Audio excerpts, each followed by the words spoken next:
They are coming. They are endless. They will destroy everything and everyone. What will you do with your last day?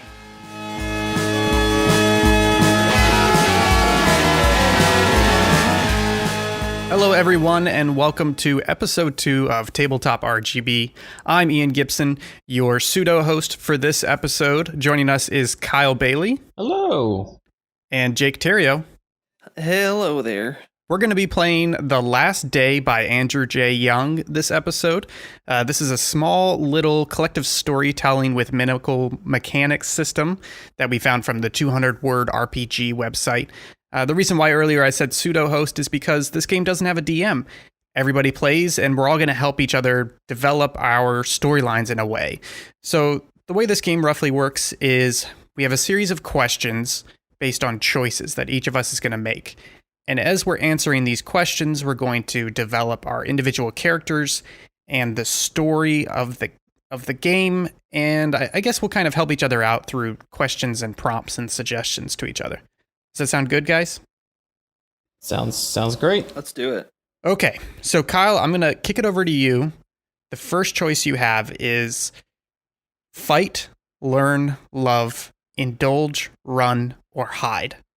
What will you do with your last day? I think I'm going to... This is a big decision for me. It is, yeah. I don't normally have the foresight to know which avenues to take in real life. So I think what I'm going to do is I'm going to use my big old brain. I'm going to do some learning. Okay, so your character is going to be learning. So we've got 3 questions for you. First question is, what are you looking for? In terms of you want to learn, what are you looking to learn? Or what is your character looking to learn? I think I'm going to try and learn... Oh man, I don't know. Because the premise of this whole thing is so ambiguous. And it's almost like there's so much to choose from that it's hard to make a definitive decision. I guess it doesn't matter. Infinite choices. Yeah, pretty much. Well, I'm just trying to think of as a suggestion. So all we know is, quote, they are coming, they are endless, they will destroy everything and everyone. What are questions that pop into your head that you think at the same time questions your character would have? Well, my character would probably be... I have a feeling he's fairly logical. So I think he would want to look for sort of the root cause of this issue, of this problem. So probably something along the lines of, who are they and how are they going to destroy everything and everyone, and maybe from that extrapolate some sort of way to possibly either stop them or secure my own future and the future of my loved ones, if I have any. That's good. So your character kind of has this motivation to almost figure out what's going on, and then to kind of use that to survive. Yes. Is that right? That sounds pretty much exactly what I wouldn't do in real life because I'm not that smart. But my character is definitely that smart, and that's definitely what he's going to do. Okay. So where do they find this information, or where do they look for it? What do they do as a way of learning? They are going to contact Miss Frizzle from the Magic School Bus. No, I'm just kidding. I would think... Can I extrapolate stuff about my character from my decisions? Yeah, absolutely. Okay. At any point in time, feel free to further define your character. So, I'm thinking that my guy is maybe he's done a lot of book learning, right? Like he loves acquiring new information and learning more about the world and the universe. I'm thinking like a physicist, psychologist, scientist, any sort of main large grouping of educational sort of sectors, like he's interested in everything having to do with humankind, our world, and beyond, essentially. So for some reason I keep thinking like a theoretical physicist, something like that. I like that. I'm picturing this as the kind of guy who, if you were in his head as he's walking down the street and he sees, some kid drop his ball, he sees the ball roll down the street and he sees it as, a Newtonian equation in a way. How far will that ball roll at its current velocity? He sees everything as numbers and formulas. And also, like what... I feel like it might actually go beyond that and go into like the metaphysical of like, what is that rolling ball going to like cause to happen, and like how is it going to change reality by it rolling and stuff like that. Like very, very much into like the why of how the universe works. Like, why does it work the way it works? How does it work the way it works? And I feel like that line of questioning, and his intrigue in that sort of those trying to find those sort of answers would help him find the answers that he's looking for in this scenario. Okay, so knowing this character better now, what he has these questions. Where do you think he's going to go? Well, I think he's going to go towards they. He's gonna try and learn as much as he can about whatever they are, and try and learn as much as he can about their motivations, or if they're being controlled, or if they've been sent, or if they're a natural occurring phenomenon, and that way, using that information that he's gained, he's going to be able to try his best to figure out what the next step for his own survival would be. Okay. So that's a nice, good setup. I guess kind of the last question they have here is, who do you tell? So maybe are there people that you are trying to pass this knowledge to, or are there people that you're trying to gain this knowledge with in terms of colleagues or comrades, or however else you interpret that question? So my guy, I don't imagine that he would have a family, no wife, no kids. I think he sort of thinks of the universe or reality itself as sort of the ground with which he can interact with other people, but he doesn't want to limit his focus, to a wife or a child or something. He's so enamored with interactions and meeting new people, learning new things, that he sort of throws off the traditional settle down and procreate and have a family line of thinking that most people would do. So he's all about the work, and he's all about the people he works with. So I would imagine that he probably would have some sort of maybe scientific body or group of people that he would want to get this information out to, be it governmental or like a some sort of like the WHO, the World Health Organization, or something like that. Like he would. Not the band. Well, I mean, yeah, definitely them too, because he loves Who. I mean, who doesn't? But yeah, he has no family to speak of, but he absolutely would want to get the information that is vital to the survival of himself and to the rest of humanity. Yeah, I guess he's a humanitarian. He's out for everyone, not just a certain group of people. Okay, you've seen Children of Men, right? I have. I'm thinking of like that organization. I think they reference it throughout the movie, but they show up, spoilers, at the end of the movie on the boat. Mm-hmm. And it's just a group of like kind of renegade rogue scientists who don't care about any of the politics. They just want to solve the problem. I'm kind of picturing that. Does that fit someone in terms of like, that's what he's aiming to not necessarily establish, but for him, it is a scientific problem for the scientific community that he wants to crack for them? Yeah, the sort of I think the group you're talking about is the Human Project, right? Like the Human Fund. For all you Seinfeld fans out there, no, the Human Project. The Human Project would definitely be the type of people that he would want to allow this information to be acquired by, and to help them acquire it, just for the betterment and the survival of humanity. Okay, cool. So I think that's the setup of your character. We'll revisit him later. Great. For the kind of the payoff, the back half. Does he need a name?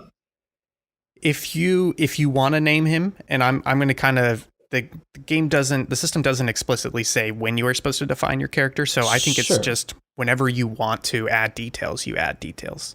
Okay. Well, I'm gonna name him Owen. Owen. He's gonna be Owen. Okay, got it. Jake, I'm gonna skip the order around a little bit and head towards you. You've got fight, love, indulge, run, and hide left. What do you think your character would do? Well, so I've immediately when we pulled this sheet up, I'm not sure which one it actually is because my what I would indulge in could also constitute running. Okay. But I'll go with So let's talk it through a little bit. So yeah. So I'm thinking of, this doesn't have to be the divide, but I thought of indulge as, you ever seen the show Last Man on Earth with Will Forte? Yes, it's so good. Bits and pieces. So I think the best picture of it is he does a lot of this. He does this single action in the show multiple times, which is he fills a small kiddie wading pool, like one of those plastic things, with like tequila and margarita mix, and then just lies in it all day long. So in my picture, that's what indulge is. It's just touching and smashing and just excessively interacting with all those small things or big things that you see or you've always wanted to see in your life. So indulging is almost a way of like giving up into hedonism in the moment. You don't really care if you're going to live or die. Whereas I see run as kind of like you are fleeing in a panic or fearful mode. You want to survive, whereas indulge is just giving up. Does that division kind of work for you guys? Yeah. I'm good with that. So with that, does that help your decision a little bit between indulge and run? Yes. So if that is the case, then then what I intend to do is run. Nice. Okay. So first question for your character, and like we said, anytime you want to add details to your character, feel free.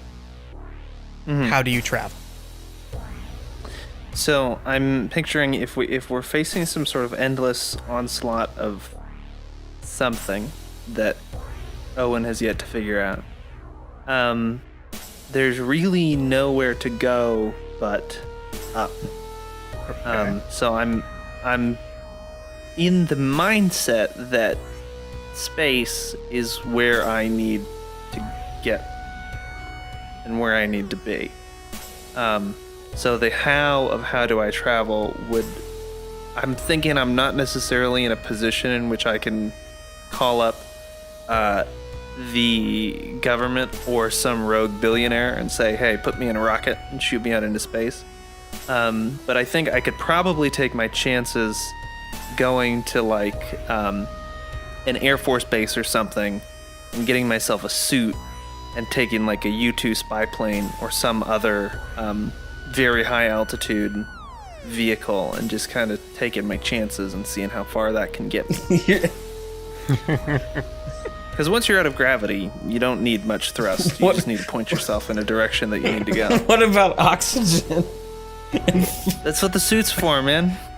Like 12 hours. Oh boy. If I can get to the space station. Oh, okay. I thought for some reason I was assuming you were trying to get to like Mars. I was like, that's not going to get you very far. No, I just need to get to orbit. Okay. All right. That's a lot better. So for whatever solace that might get me. Yeah. So that kind of leads into the second question. You kind of already answered it a little bit. What do you bring? Are you bringing anything in addition to your U-2 spy plane and your space suit? Let's go big. I would say instead of the U-2, which might not still be functional, why not the SR-76? Like, yeah. Come on. All right, I'll do it. Put me in, coach. No, I mean, this is this kind of escape is not something one does impulsively. There's a certain amount of planning that would need to be in place to successfully pull off an endeavor like this. So I think in terms of planning ahead and determining what to bring, there's obviously the question of you know, do you want to take, digital or physical um, history with you? If the Earth is toast, if we don't because we don't know if it's going to be recoverable or not. Those of us that live past the last day. Um, so in terms of wanting to continue by some means the history of humanity, I think I would probably take some books with me rather than dumping like Google onto a hard disk or Yeah. something and like, well, here's all these memes that we can look at. Um yeah, I'm not books wise, I think that's the problem of what book to even take with you. Because there's obviously a lot of fiction that one might say is worthwhile. But then obviously there's an amount of nonfiction that you would want to bring with you if you are trying to, you know, leave something for your progeny that they can remember or learn. So yeah, I mean some world history texts. Um, you know, I'm not necessarily certain what volumes I would bring, other than that they would be world history. Yeah. Um, but yeah, fiction, just because I would obviously want to take like a handful of books for myself. For if I make it to the space station, there's gonna be a lot of time, just sitting and staring at the doomed Earth. And you're gonna need something to read in that time. So I would probably bring, like Jurassic Park, uh, Roadside Picnic. Okay. Good choices. So maybe this is a good segue to the third question. Sure. So you grab these books, you book it to a military base. You Mhm. somehow get a hold of this, ultra fast, top secret plane. You Yeah. get it in your spacesuit, you're in the plane. Who are the people that you meet through Well, this so through this setup? if my limited aerospace knowledge is correct, I think both the U-2 and the Blackbird are two-person, or the Blackbird might even be three. I think it's 2. Also, I meant Is it SR-71, not 2? SR-76. That's not a plane that exists. Um, SR-71 yeah. is the Blackbird. Yes. Yeah? Right? I believe Okay. it's 2 So yeah, people. I think it's two people as well. So I'm not necessarily a skilled enough pilot. What I'm picturing is that I can go to one of these places, Air Force Base in California or somewhere, and I can convince one of these pilots to join me on this. Why we don't. What's there to stay for? The Earth's doomed, so let's, one last ditch effort to hold on to your butts and get into space. So Could you have like a friend who works as a pilot on that base, and you're like, "Look, buddy." that is probably the wiser path to take rather than finding some rando. Just walk up to a Because pilot, yeah, hey, let's get out of here. or No, yeah, so like your yeah, I would brother or find something. that's I don't need. You don't want to be friends stuck in are- your brother. Yeah. No, I I heard don't that wanna be is stuck. I heard that is I don't want my character to have a brother. No. He's I a don't want to be loner. stuck on the space station with blood relatives. And With if Sam you have T. to, is Sam Terrio music. If you have to further the human race, you don't want to have blood relatives wherever it is that Yes. I mean, need desperate to. times, Yeah, but I'm not raising a generation of 3 armed children. It's called or evolution. some such. They'll be when did humanity get 3 arms? Well, it was when these two people came to the space station in an airplane. No, so I'm going to say, for the sake of all these kind of logical loopholes we're jumping through, I have a friend of mine. She is a pilot at an Air Force base, and I have convinced her to go on this wild expedition out into orbit so that we can try to get to the space station and see what sort of survivability there is up there rather than down on the surface. Cool. I like it. Any last details you want to give your character? I mean, he's ready to get out of here, so I imagine there's not a lot left for him on Earth rather than, this friend of his at the Air Force base. So I think he's probably a single guy, or, his family is already toast from whatever this event is that's happening. So he's just trying to... There's nothing I can do here anymore. I don't have the skill set or the knowledge to prevent what's happening on Earth, so I need to get off of it. Cool. I like it. So I think that leaves me. And I've got fight, love, indulge, and hide left. Where do you guys think I should go? You guys leaning towards one? Man. I could do any of them. I need some help deciding.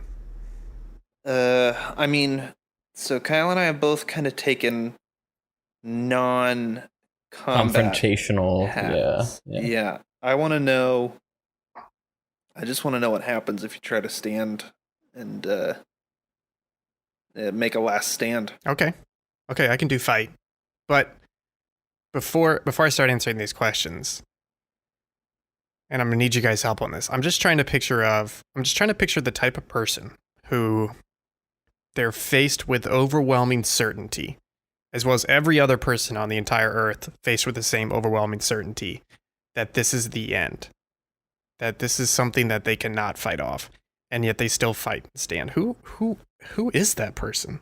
So I'm maybe this is because I've watched movies too much and read too deeply into them, but I'm always a fan of the characters who, especially in end of the world apocalyptic scenarios, have either been diagnosed with some illness or like something like cancer that they know they're going to die anyway. So that gives them a reason to sort of go out, guns blazing. Because at least it's not a slow death over the course of months. It can be something meaningful to them and to people they care about, and it's just a nobler end than sitting in a hospital bed. Yeah, I'm thinking of like the unluckiest person in the world. At this moment, everybody's unlucky because it's the end. Sure. But there was one guy who, just before the end was announced or revealed in a way, he was sitting in a doctor's office and he got the diagnosis that he's going to die in 6 months from incurable cancer. And he walks out of the doctor's office and then the end is revealed. And it just feels like God has dealt him a 1-2, you're definitely going to die punch. Mm-hmm. And that's me. So what do you do with that? You're going to fight, right? Like that's what you're... Yeah. All right. I'm going to fight. I feel like this God wants to give me a 1-2. Well, I'm going to at least step in the ring and give him a slug. All right. I like it. So that first question is, what do you use? Okay. So what do you use? I'm also picturing this as somebody who's been docile or complacent their entire life. Yeah. And this is when they stand up. Neckbeard. I'm just thinking of, this is almost suicidal in a way.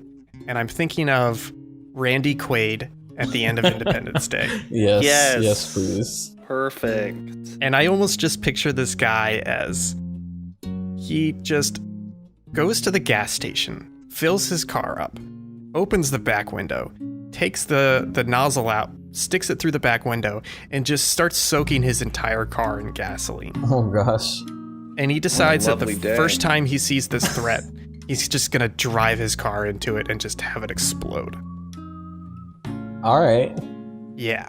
You're awaited in Valhalla. Yeah, man. Yeah, this guy is just, he's he's done. He's done with life, and he just wants to make some sort of stand. He's not mediocre. Yeah. So the second question is, who do you defend? And I think, as weird as this sounds, my character, he wants to defend himself. I was just gonna say it. Yeah. It feels like he's been dealt the most middling hand for his entire life. And now God is forcing him to fold and step away from the table, to continue this bad metaphor. And this is his way of saying, you, I'm going all in on a 7 high hand. All right. Yeah. I like it. So he's defending himself. He's saying, I've done nothing with my life. My life is basically over, but I'm going to at least have one last speck of dignity by doing this. Yeah. So he's on a mission for his own personal existence, I guess you could say. Yeah. Like he's going to do at least one thing with his existence. Yeah. And it is make him feel like he's existed. There you go. I destroy, therefore I am. So the last question I have to answer is, where do you stand? I don't know, I'm trying to read this. How do you guys read this question? In terms of, in this context, what is it asking me? Like, where do you make your last where's the stand? Alamo? Yeah. So the only difficulty I have is, I picture this guy as he's just driving around in his car. Okay. Filled with soaked with gasoline and a full tank of gas. And he bought a bunch of those little red cans of gas, and they're all piled up in the passenger seat and the back seat as well. Nice. That's gonna smell great. Yeah, he's got probably at least like 50 gallons of gas in and around and on this car right now. I mean, the resale value on this thing is dropping by the second. Yeah. Just extremely rapid.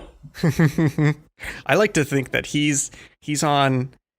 I mean, you guys are East Coast guys. Well, this isn't only East Coast, but we have them a lot around. I think Philly has one, Baltimore has one, DC has one. Just a ring road, you know? Yeah. Mm-hmm. Just a highway that Orlando circles. does not have one. Oh, really? You guys should get one. They're not bad. They're kind of fun. We've got. That's a whole nother. This is a whole nother RPG we can do about highways. Just an Orlando RPG. Yes.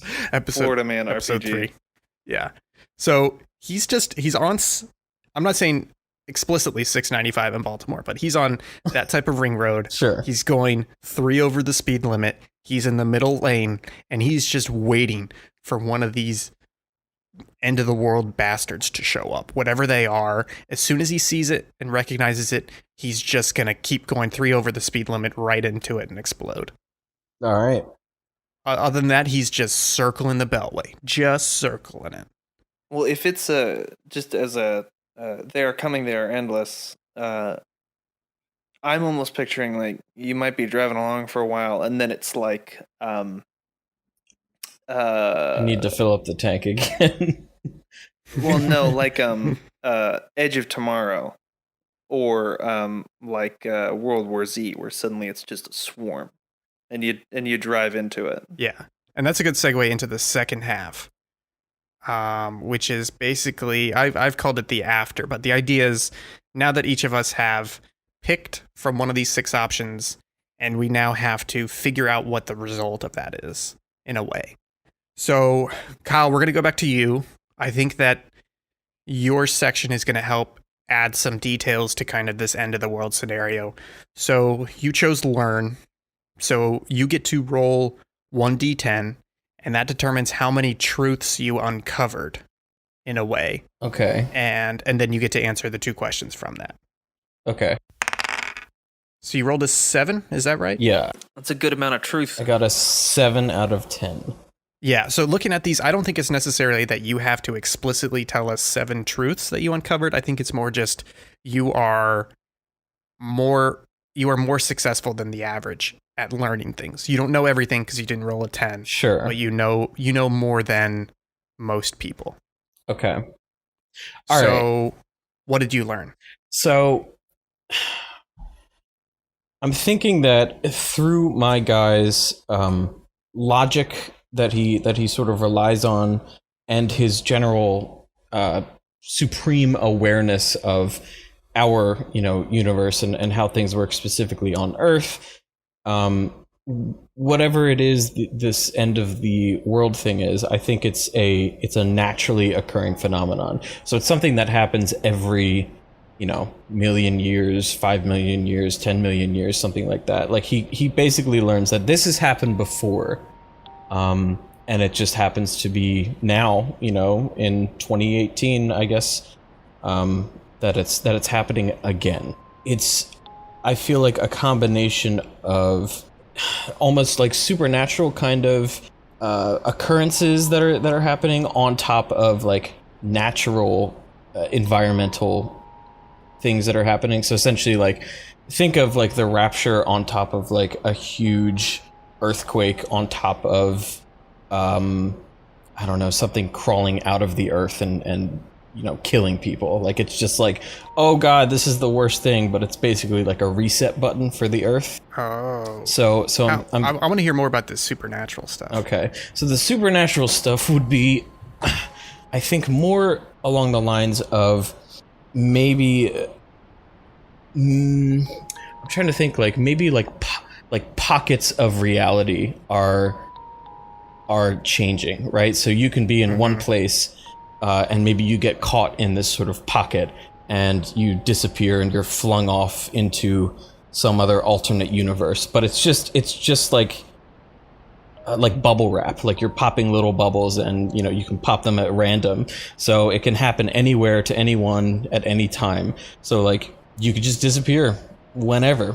But then also there could be a localized earthquake that's much more violent than a normal earthquake would be, but on a smaller scale. So like, specifically the city of New York City could have like a 20 on the Richter scale level earthquake, but Wow. but like 5 miles outside of that you wouldn't feel anything. I like this. It's kind of like reality has lost its sense of cohesion. Yeah, it's like phasing in and out, but causing all these, crazy,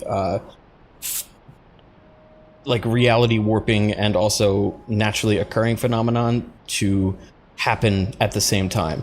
And then, I've always liked the idea of there being, not aliens, but like creatures that we, haven't necessarily known about for millions of years or whatever. Sort of like Godzilla, like not kaiju stuff, but like smaller, on a smaller scale. If you've ever seen Cloverfield, like something like that, where it's like, in the very first Cloverfield, there are like little tiny aliens that are like crawling on the bigger monster, and they come out kind of like a swarm, almost like very much like an Edge of Tomorrow, like those kinds of things. Just not alien, but they're natural, but they're sort of, because of these weird phenomenon that are happening on top, they come out of the earth in pockets and can swarm whole cities or villages or islands or whatever it is, have you. So I think specifically maybe for your character, Ian, like maybe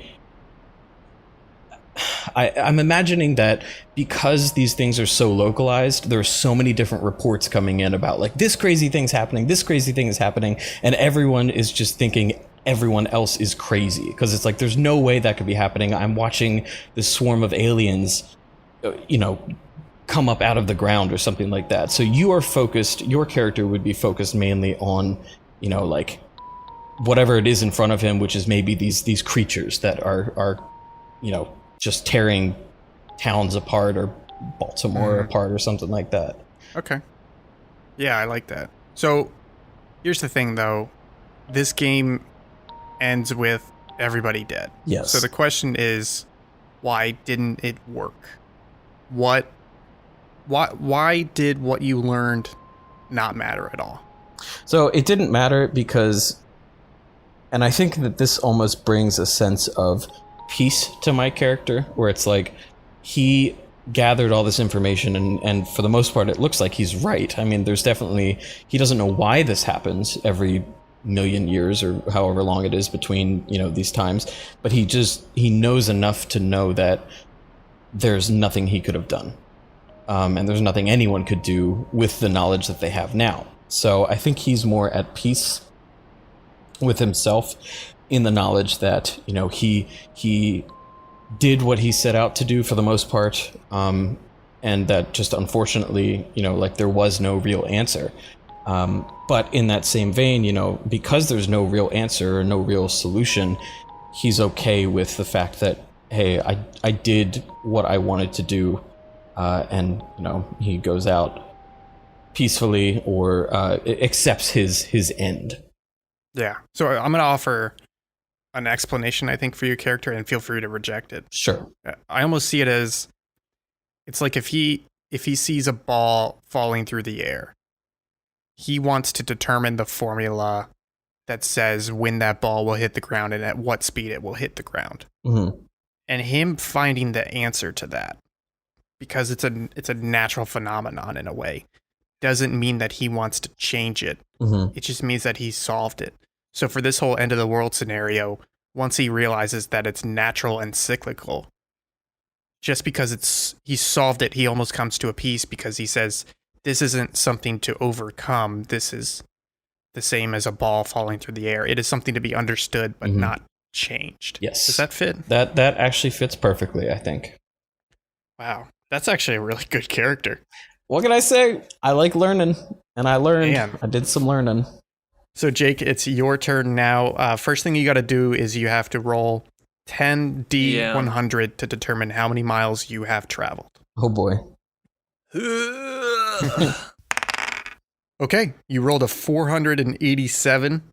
So that's how many miles you have traveled. But I think before we get into the questions in a way, you want to define, those probably aren't miles underground or miles on the road because of how you've answered the previous questions. How do you think you've traveled? Yeah, so, well, it obviously is dependent on a little bit where the ISS is in orbit from where we are on Earth. But the ISS is really only 250-ish miles above the Earth. So I'm thinking that there's enough leeway there that if we want to... I think there would be a window. Like you guys could figure out a window. If we can take a little bit of liberty with if we had, because there are apps that you can track the ISS, so we could plan it, given that we have 230-ish miles of the, like, give or take, that we can play with. I think we made it. Yeah, I like that. So that kind of answers the first question. Where do you stop? You're stopping at the ISS? Yeah. Okay, tell me about that, because you're in an SR-71 Blackbird.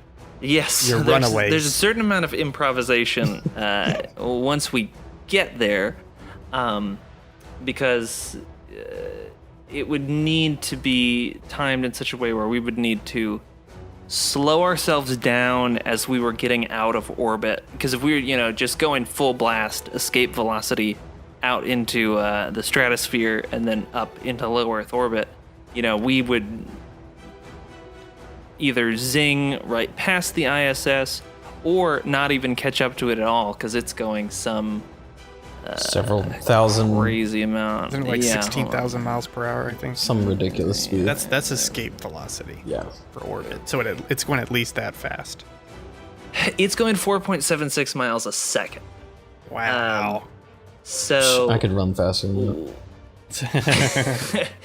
So, I mean, it's a matter of we need to get out of, or we need to get into low Earth orbit and either catch up to the space station or find a way to increase our speed so that we could, once we're in low Earth orbit, get up to that speed, which theoretically...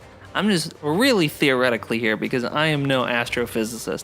But if you were to get an SR-71 into low Earth orbit, but you still had fuel, you could accelerate. And because there's no friction, or there's minimal friction up there, you could potentially reach 4.76 miles a second so that you could sync up with the orbit of the International Space Station. Then it's just a matter... Let's roll with it. And then it's just a matter of communicating with the astronauts that are on the space station there, which I think we could do because they are on more or less military frequencies, or they'd be on some sort of government frequency because NASA is a government institution. So we could contact them on the space station, and we could get one or two of the astronauts to pop themselves out in their little, like the little jet backpacks that Clooney has at the beginning of Gravity. And we would pop off the top of the cockpit, and that person would drag us back to the airlock. Bing, bang, boom. Now we're on the space station. So you're on the space station, but you're not going to have a happy ending. So get me from you being on the space station, like your runaway plan is somehow successful, but somehow, yeah, you got to die. You know that you have to fall to the same demise as everybody else on Earth from this apocalyptic scenario. Help me fill in that gap. Well, so I obviously don't know the same things that Owen the Scientist Man knows, but how much? Well, do you though? Well, so that's the thing. Like, obviously, I'm observing some of the same things going on.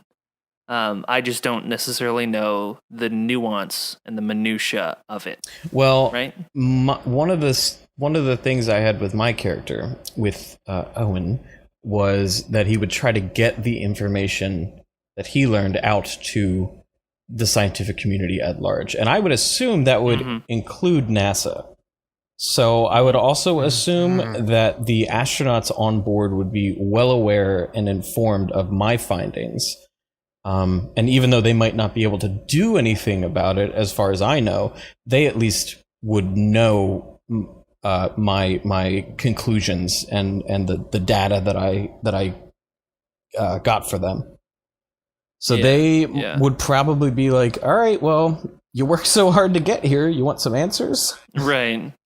Yeah. So, I mean, I was more picturing, going to the Air Force and kind of assuming that maybe contact had been broken with the surface and with the space station. But no, if they got that information, that's great. But, I mean, yeah. So once we're there, obviously learning more about what's going on, given the fact that I think this is learning that it's kind of a regular cyclical thing, there is some sort of supernatural element to it. I would imagine it's such that, given the supernatural nature of what's going on, it's probably unavoidable that human life anywhere would be spared. If it really is kind of this cyclical purging of the Earth. Okay. If there is that supernatural element to it, I think it's less a matter of some sort of disaster reaching the space station and like pulling it out of orbit or destroying it or something, and more just a matter of, the metaphysical nature of it, I think would draw us in ways that we couldn't even explain. But, inexplicably, life would in fact end even in orbit, merely because there is human life there. Okay. So what is your demise? I want to get explicit here. Tell me how you die. Well, it's one of those reality pockets that Owen had observed. 1 minute we're all there on the space station looking out at the Earth, and then the next minute it's nothing. The space station is empty. We're not on board. We don't know where we are. But that's it. Wow. At least you got to look at Earth. It was real pretty. Yeah. It was real pretty. Yeah. While it lasted. And at least you thought you got away. Yeah. Yeah. Your crazy plan worked. You got to Who knows how that happened? You got to fly in an SR-71 and get to be jetpacked from that SR-71 into the ISS. From the open cockpit. Wow. That's a pretty to the space station. pretty awesome end. That's cool. Okay, so I guess that leaves me. So I chose fight. which means I now have to roll 5d20 to determine the number of them I defeated. Let's see. Let me type that in. Oh, 75. That's nice. pretty good. I'm impressed. That's respectable. I'm going to keep that 75 in mind, but I feel like the first question, I don't see it as explicitly related to the 75. First question is, who did you save? And I definitely need help on this one because I'm not sure I'm not sure my character is in the right mind to save people. What do you guys think? I imagine it's probably a little bit inadvertent. Like just depending on where you are, on your suicide road trip, if you were to stumble across this whatever, near maybe someone whose car broke down on the side of the road, or that kind of thing, someone's house that's nearby, where inadvertently you would save those people for whatever brief amount of time before their, inevitable end comes. So I'm picturing it as like lucky happenstance in a way where I finally see this herd of weird, like Lost World prehistoric type alien-esque natural creatures that Kyle you were describing. And I get so focused on this is my chance to take them out that I don't even realize that there is, a family in a minivan that is about to be overtaken by them. And my suicidal actions accidentally help that family to live for another couple of hours. So Okay. do you want to say like 6 people? Like two parents and 4 kids? Yeah, 2 parents and 2 And a separate dog. sets of twins. There you go. In a minivan. Yeah, in a minivan. Yeah. They're going 3 under the speed limit. Oh yeah. But they're ahead of me. They're limping along. And there's a herd coming down the highway at them. And I actually speed up to 7 over the speed limit, Ooh. which is very risky for me, just so that I can pass them and get to the herd. Okay, I like that. And then so how am I overcome? Okay, so let's run through this. I almost want a slow motion. I'm on the ring road, going 3 over. I see the herd. Witness. Yeah, witness. I see the herd speed up to 7 miles per hour over the speed limit. And I just plow through the herd. And maybe when I'm about 10 deep, the whole car just explodes from the impact. And just gas soaks all the creatures and they go up in flames as well. And I just burn to death with a smile on my face. And I think, I bet this looks good. This is a nice, pretty spectacle for God. Well, I'm also imagining you're on this ring road, right? So there's probably a lot of other abandoned cars. So yeah, I could see that. I'm also assuming, All that it's fuel. a chain reaction of, because these cars have not been abandoned for long. There's still fuel in them. There hasn't been enough time for much looting to have gone on. So you hit a pile of cars and that thing goes up like an A-bomb. I like it. It's my own personal fireworks show. There you go. As Johnny Cash prophesied. Yeah. So I think Jake, I'm just remembering back to how when we decided that I should pick fight, you said how does this look? And I think it looks like this. I think it's just flamboyant. It's going out as flamboyantly as possible. And that's what this guy is doing, because feels like this is it's not like it feels like this is the purpose for his life or this is his fate. It feels like this is the only moment that he has fully lived in his life. Right. Is just making this giant explosion, determining his own death and not letting God do it for him. I like it. So, I mean, unless you guys have parting words for your characters and my character or the situation, I think that's it. I think we told a pretty good story. How are you guys feeling? I like it. the fact that I was able to interconnect with Jake's character a little bit. Yeah. And I also kind of like the fact that your character was so separate from both of ours, and also that mirrored it in physically and in his mindset.